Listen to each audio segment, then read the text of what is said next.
ഞാൻ ദുബായിൽ നഴ്സായിട്ട് ജോലി ചെയ്യുകയാണ്. ഞാൻ തൃശ്ശൂർ സ്നേഹപുരം ഇടവകയിൽ നിന്നാണ് വരുന്നത്. 2019 ഞാൻ ആദ്യമായിട്ട് ഉടമ്പടി എടുക്കുന്നത്. എൻ്റെ ആദ്യത്തെ മോനുണ്ടായതിന് ശേഷം 10 വർഷത്തോളം എനിക്ക് കുട്ടികളുണ്ടായില്ല. ഒരുപാട് ട്രീറ്റ്മെൻറ്റ് ഞാൻ ചെയ്തു. അങ്ങനെ ഞാനൊരു പ്രാവശ്യം ഫേസ്ബുക്ക് സ്ക്രോൾ ചെയ്യുമ്പോഴാണ് കൃപാസനത്തിനെ കുറിച്ച് കാണുന്നത്. അപ്പോൾ എനിക്ക് ഭയങ്കര ഒരു ആഗ്രഹം ഉണ്ടായിരുന്നു ഇങ്ങോട്ട് വരാനായിട്ട്. അങ്ങനെ ഇവിടെ വന്ന് ഞാൻ ഉടമ്പടി എടുത്ത് 2ാമത്തെ മാസം ഞാൻ പ്രഗ്നൻ്റായി. അത് കഴിഞ്ഞ് എനിക്ക് PCOD പ്രശ്നമുള്ള കാരണം കൊണ്ട് ഇവളുണ്ടായതിനോടൊപ്പം തന്നെ എൻ്റെ ഓവറിയിൽ ഒരു സിസ്റ്റ് ഉണ്ടായിരുന്നു. അത് ഭയങ്കര വലുതായിരുന്നു. അപ്പോൾ ഡോക്ടർ പറഞ്ഞിരുന്നു എപ്പോഴെങ്കിലും ഓവറി തിരിഞ്ഞു പോയേക്കാമെന്ന്. അങ്ങനെ ഞാൻ 4 മാസം ഇവളെ വയറിലുണ്ടായിരിക്കുന്ന സമയത്ത് എനിക്ക് ഒവേറിയൻ ടോർഷൻ എന്ന് പറഞ്ഞൊരു കണ്ടീഷൻ ഉണ്ടായി. അതായത് എൻ്റെ ഓവറി തിരിഞ്ഞു പോയി. അപ്പോൾ ഓവറിയിലേക്ക് ബ്ലഡ് സപ്ലൈ ഇല്ല. അങ്ങനെ ഭയങ്കര വേദനയായിട്ട് ഞാൻ ഹോസ്പിറ്റലിൽ അഡ്മിറ്റായി. അപ്പോൾ അങ്ങനെ ഡോക്ടർ പറഞ്ഞു എൻ്റെ അടുത്ത് വേറെ ഓപ്ഷനൊന്നുമില്ല, സർജറി ചെയ്യണം. പക്ഷെ കൊച്ചിനെ കിട്ടുമെന്ന് അറിയില്ല, കാരണം ആ പ്രായത്തിൽ അനസ്തേഷ്യ അവൾക്ക് താങ്ങാൻ പറ്റില്ല എന്ന് പറഞ്ഞു. അപ്പോൾ എൻ്റെ ഹസ്ബൻഡ് ഞാനൊക്കെ ഭയങ്കര കരച്ചിലായിരുന്നു.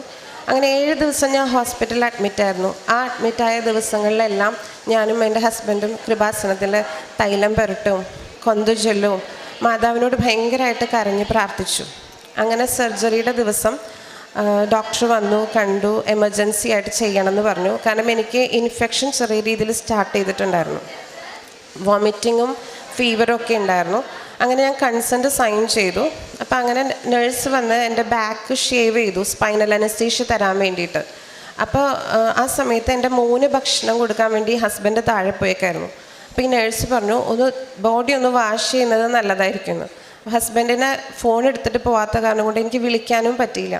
അപ്പം ഞാൻ ഈ പെയിനും വെച്ച് ഞാൻ തനിയെ ടോയ്ലറ്റിൽ പോയി വെള്ളം ഇങ്ങനെ ഒഴിച്ചുകൊണ്ടിരിക്കുന്ന സമയത്ത് സൂപ്പ് എൻ്റെ കയ്യിൽ നിന്ന് താഴെ പോയി.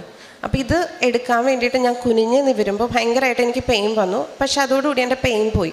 പിന്നെ എനിക്ക് നടക്കാൻ പറ്റുന്നുണ്ട്. അങ്ങനെ ഞാൻ കുളിച്ചിട്ട് ഞാൻ തിരിച്ചു വന്ന് നേഴ്സ് സ്റ്റേഷനിൽ പോയി ഞാൻ പറഞ്ഞു എനിക്കിപ്പോൾ പെയിൻ ഇല്ല എന്ന് പറഞ്ഞു. അപ്പോൾ ആ നേഴ്സ് എൻ്റെ അടുത്ത് പറഞ്ഞു ചിലപ്പോൾ പേടിയായിട്ടായിരിക്കും സർജറിക്ക്. അപ്പം ഞാൻ പറഞ്ഞു ഇല്ല സിസ്റ്റർ, എനിക്ക് പേടിയില്ല, കാരണം എനിക്കറിയാമല്ലോ ഇതിൻ്റെ ബുദ്ധിമുട്ടൊക്കെയാണ്. അങ്ങനെ ഡോക്ടറിനെ വിളിച്ചപ്പോൾ ഡോക്ടർ പറഞ്ഞു എന്നാൽ ഓക്കേടോ, നമുക്ക് 2 ദിവസം കൂടി വെയിറ്റ് ചെയ്യാമെന്ന് പറഞ്ഞു. ഞാൻ പറഞ്ഞു ഓക്കേന്ന്. അങ്ങനെ അതിന് ശേഷം എനിക്ക് പെയിൻ വന്നിട്ടേ ഇല്ല. ഈവനിങ് അൾട്രാസൗണ്ട് ചെയ്ത് നോക്കി ഡോക്ടർ. അപ്പോൾ പറഞ്ഞു ഓവറി തനിയെ തിരിഞ്ഞു എന്ന്. അത് ഇമ്പോസിബിൾ ആയിട്ടുള്ള ഒരു കാര്യമാണ്. പക്ഷെ പോസിബിൾ ആക്കാവുന്ന ഒരു മാതാവ് നമ്മുടെ കൂടെ ഉണ്ടല്ലോ, നമുക്ക് പിന്നെ എന്തെങ്കിലും കാര്യം ഇമ്പോസിബിളാണെന്ന് പറയുന്നത്.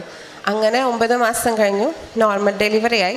ഇവൾ വളരുന്നതിനോടൊപ്പം തന്നെ എൻ്റെ സിസ്റ്റും തനിയെ ചെറുതായിപ്പോയി. അപ്പോൾ ഡോക്ടർ പറഞ്ഞിരുന്നത് ഡെലിവറിക്ക് ശേഷം ഓപ്പറേഷൻ വേണ്ടി വരും, സിസ്റ്റ് റിമൂവ് ചെയ്യാമെന്നാണ്. അതിൻ്റെ ഒന്നും ആവശ്യം വന്നില്ല. ആരോഗ്യത്തോടുകൂടിയാണ് എനിക്ക് ഇവളെ കിട്ടി. ഞാൻ ഉടമ്പടിക്ക് ചോദിച്ചിരുന്നത് എനിക്കൊരു പെൺകുഞ്ഞിനെ വേണമെന്നായിരുന്നു. മാതാവ് എനിക്ക് അത് തരുക തന്നെ ചെയ്തു. അത് കഴിഞ്ഞ് എൻ്റെ ഹസ്ബൻഡിന് വിസയുടെ കാര്യത്തിൽ കുറേ ബുദ്ധിമുട്ടുകളുണ്ടായിരുന്നു. അപ്പം ഞാൻ അതിൻ്റെ കാര്യത്തിൽ ഭയങ്കരമായിട്ട് ടെൻഷൻ അടിച്ചിരുന്നു, ഞാനും എൻ്റെ ഫാമിലിയും. മാതാവിനോടൊക്കെ കുറേ പ്രാർത്ഥിച്ചതിൻ്റെ ഫലമായിട്ട് ഒരു കുഴപ്പമില്ലാണ്ട് ആ വിസയുടെ പ്രശ്നങ്ങളൊക്കെ മാറ്റി തന്നു. അത് കഴിഞ്ഞ് ഇപ്പോൾ ഈ ഒരു 2 മാസം മുന്നേ എൻ്റെ വിസ റിന്യൂവലായിരുന്നു.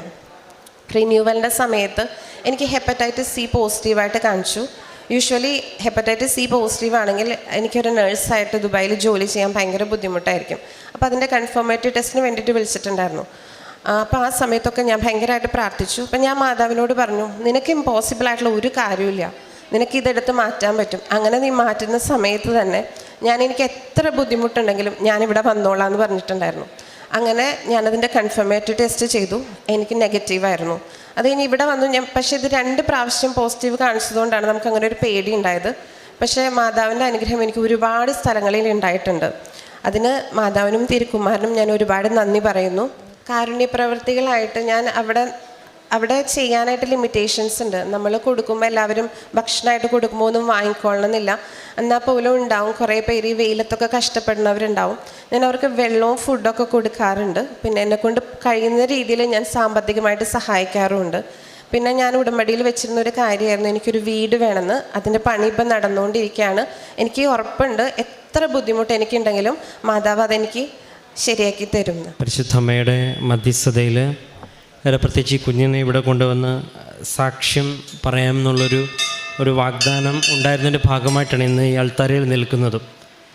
ഇവിടെ ഒരു കുഞ്ഞിനെ ലഭിക്കുവാനായിട്ട് പ്രത്യേകം ഇവിടെ വന്നതും ഉടമ്പടിയെക്കുറിച്ച് പറഞ്ഞ് ഉടമ്പടി എടുക്കാനായിട്ട് വന്നതിന് ശേഷം ഉണ്ടായ കാര്യങ്ങളാണ് വ്യക്തമായിട്ട് പറഞ്ഞത്. മാതാവിൻ്റെ വലിയൊരു സംരക്ഷണം തൻ്റെ ജീവിതത്തിൽ ഉണ്ട് എന്നുള്ളൊരു ബോധ്യത്തിലുമാണ് ഇപ്പോൾ ഈ സാക്ഷ്യം പറയുന്നത്. അപ്പം വിശ്വാസ ജീവിതത്തിൽ ഒരുപാട് പേർക്ക്, ഒരുപാട് കുഞ്ഞുങ്ങളുടെ സാക്ഷ്യം പരിശുദ്ധ അമ്മയുടെ പെട്ടി അൽത്താരയിൽ എത്തുന്നുണ്ട്. അപ്പം മാതാവിൻ്റെ വലിയ ഒരു സ്നേഹത്തിൻ്റെയും ഇടപെടലിൻ്റെ ഭാഗമായിട്ട് ലഭിച്ച ഈ കുഞ്ഞിനെ പ്രതിയും ഒപ്പം ഇവരുടെ വിശ്വാസത്തിൽ ലഭിച്ച ഈ വലിയ അടയാളത്തെ പ്രതിയുമെല്ലാം നമുക്ക് കരങ്ങളടിച്ച് ദൈവത്തിൻ്റെ നാമം മഹത്വപ്പെടുത്താം.